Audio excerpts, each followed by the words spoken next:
second year in this defense, really taking some strides. So it's been very positive so far. And you're a podcaster. I'm a podcaster, man. Got the show, and man, it's been super fun. Just having conversations with guys and telling their story. I think the goal is to have like fans be able to interact with the person and not the athlete, and kind of get a little inside scoop. So we've had some fun takes so far, and hopefully we'll continue to have some more. What's the motivation behind doing that for you? Is that an area you're interested in, like later on in life, or is it just kind of in the moment, let's try to do this, do that? I think one of the bigger things is just to help continue to improve my communication skills, whether that's for coaching down the road or speaking or whatever that might be. And then I think too is I'm just passionate about telling people stories. I think our stories are some of the most powerful things we hold, and to be able to tell, have unique access to guys and gals, and my space as a professional athlete, and be able to tell those stories is a pretty cool thing to do. Was this something? Sound like a journalist.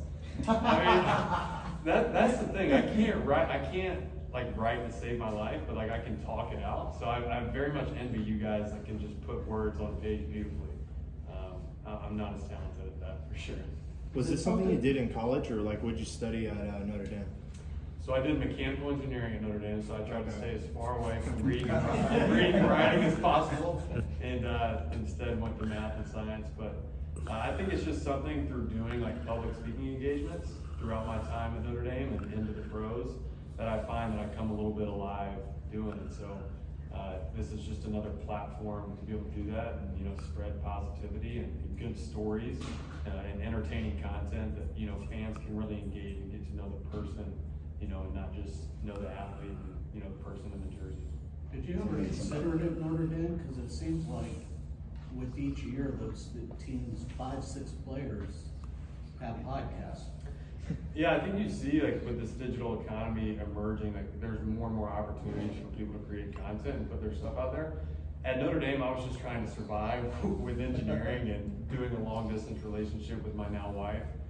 So it wasn't on the radar there, but I think being in the NFL and having a little more time in the off season and whatnot, I've been able to kind of explore those different options and passions of mine, and that is certainly one of them. What's been the reception? It's been super positive so far. I know people really liked the DJ episode. I've got Justin coming on this week, Justin Herbert. So I'm sure fans are gonna love that. But scoop right there. Yeah, it's a scoop, it's an inside scoop. And Pop's going live with it right now. No, so it's just super cool. I think for me, like specifically like with my teammates, getting to sit down and have an hour and a half to just like really hear their story. I know, something that really stood out to me with Derwin. I've known it about him, but he's always just so like confident and just believes in himself. But for an hour, I got to sit there and really hear why that was. And he was sharing stories from his childhood of competing against the best, and literally just they would play ball in the backyard or on the streets until sun up to sundown. And so one thing he learned was learning to lose. And it kind of sat with me, and I'm like, man, like where I'm from, I didn't necessarily have that elite competition that I went against every day. So I grew up with this expectation to win every single time. When you get to the league, it's not necessarily that case. Like everybody's, equally as good, and you're striving each and every day to like win every rep. And so I was like, man, like how does he like bounce back after missing a tackle or having a bad play? He seems to do it so seamlessly. And so to have those opportunities to really get to know my teammates on that deeper level has been like so cool, the past couple months. Is this different than understanding and knowing about your teammates in the past? Have you done this, but just not being in front of the camera? You do it, but I mean, it's such a unique thing to get somebody sat down for like an hour and a half. Sometimes you get, catch teammates at a table for breakfast, or, you hang out in a bowling alley, or, at your house for watching a game. But like, have somebody's attention for like an hour and really be able to ask them questions and just conversate back and forth and share ideas is a unique opportunity. And I think that's the cool thing about podcasts is you get to capture conversations and then share them. And that's what I'm trying to do. It's just raw, unedited, just candid. Like we literally hit play and then hit stop and just post it. So, hopefully fans continue to like it. I love, doing it. So I'm gonna keep doing it. Super cool. Big changes to defense this offseason. Team obviously invested, Khalil, JC, Sebastian. Just what you make of what the team did defensively this offseason.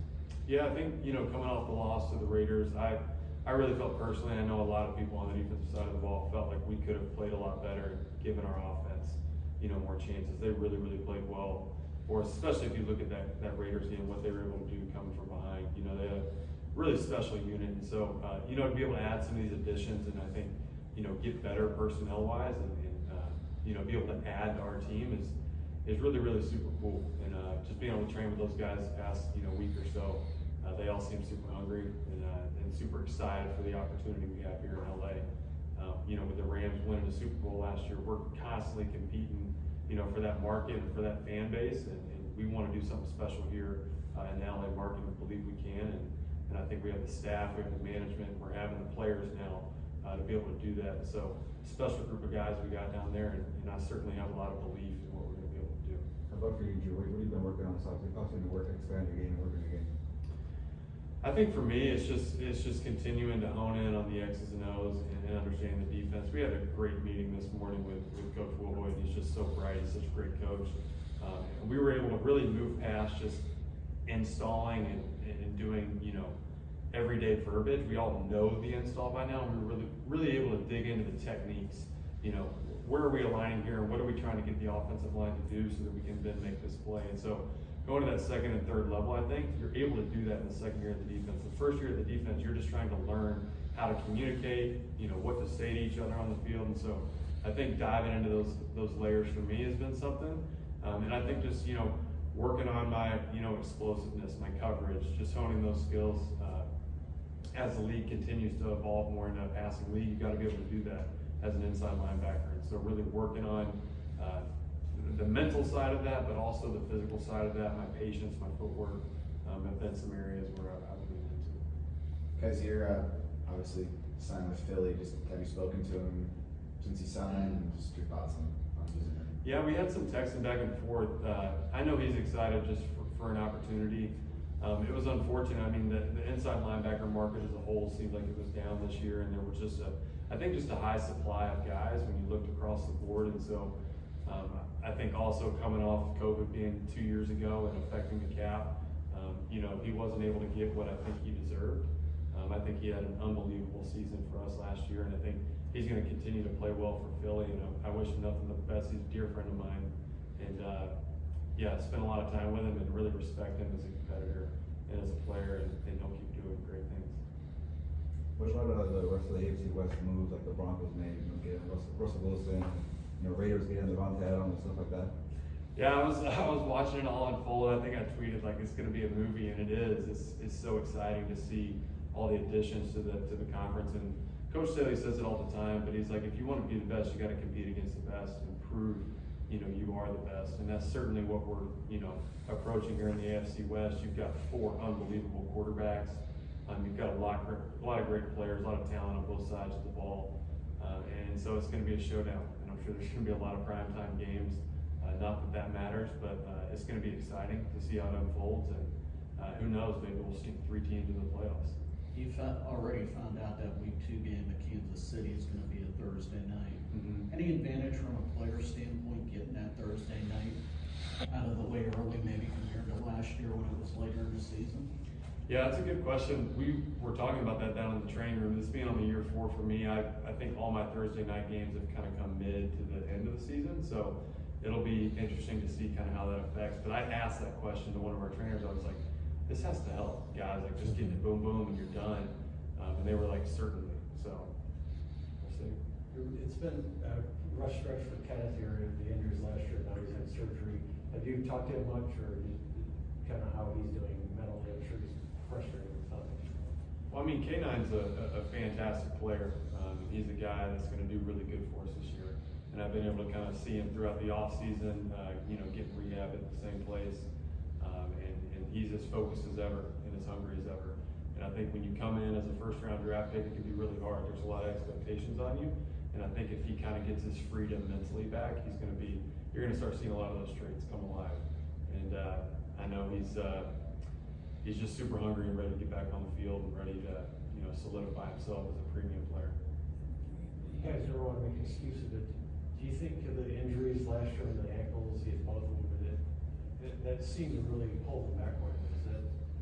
I mean, I I can't speak for K9 personally, but I know as a player, when you have a lingering injury, it's an absolute battle. It's not only a battle mentally, but it's a battle mentally. And when you're out there thinking about, something you have wrong with your body, I mean, you're not able to play free. You're not able to think about all the coaching points that were given to yourself. You're having to deal mentally with, one, the pain you're dealing with in that ailment, but also, two, how that's affecting you. And you might be sliding more outside to get closer to your coverage because you're not trusting your speed and your abilities. And so it has a huge impact on how you see things as a competitor and how you compensate as a competitor. And I'm sure he would say the same, speaking on his ankle last year. I know he battled all year long for us. With this organization's run on Notre Dame players in the draft the past couple of years, surprised Tom didn't draft any to add to the family? I was joking. I was like, if Kyle Hamilton's sitting there at 17, I know we got some studs at safety, but I'm like, how do you pass on that kid? And we kind of went back and forth, but we got a pipeline here.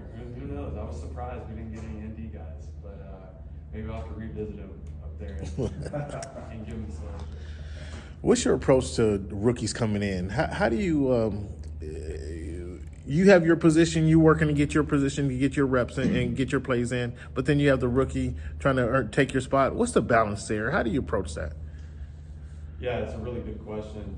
I think as a second and third year player, you're kind of a little bit like standoffish. You're like, man, you're coming for my job. Like, I don't want to you kind of hold back a little bit, I think, from developing those relationships. I think, maybe my mindset this year a little bit, we actually don't have any rookies in inside linebacker in this grade. But I think as you get older, I think you try to bring these guys in and teach them.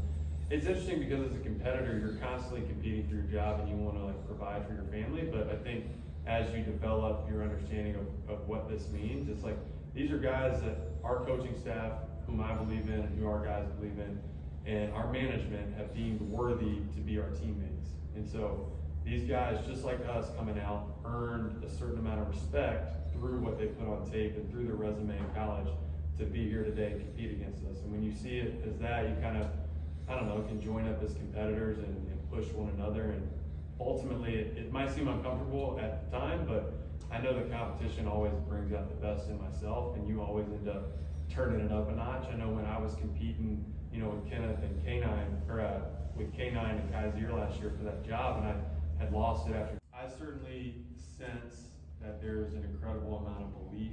I think our guys really believe in our coaching staff. I think they believe in what Tom Telesco is doing, building this roster. I think we believe in our management and what they're doing with our team here in LA and with the new facility.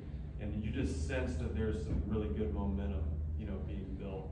I think we were very, very disappointed as a team because we didn't make the playoffs, and we felt like we had an incredible quarterback and we had incredible personnel last year, and we really felt like, we let ourselves down. And so I think just the opportunity to bounce back gives us a lot of hope, but also the additions of, arguably the best corner in the league, one of the best edge defenders of the past decade, two interior guys that have just been dominant, in their first few years in the league, and all the other guys we brought in. I didn't even think of Troy Reader, adding him to the ILB room, and he's just talking like he's known this defense forever because he's played in it. But it's so cool to see a new addition to the room, just being able to, just come in and it's seamless. He's talking ball, our language, and so it's cool to just have all these guys. Our attendance for OTAs and off-season workouts is through the roof right now, and we've got a lot of guys in there just competing with each other. And so there's a lot of just good energy, and I think it's just the excitement and belief that we're going to do something good. Thanks, Drew. Thank you. All right, man.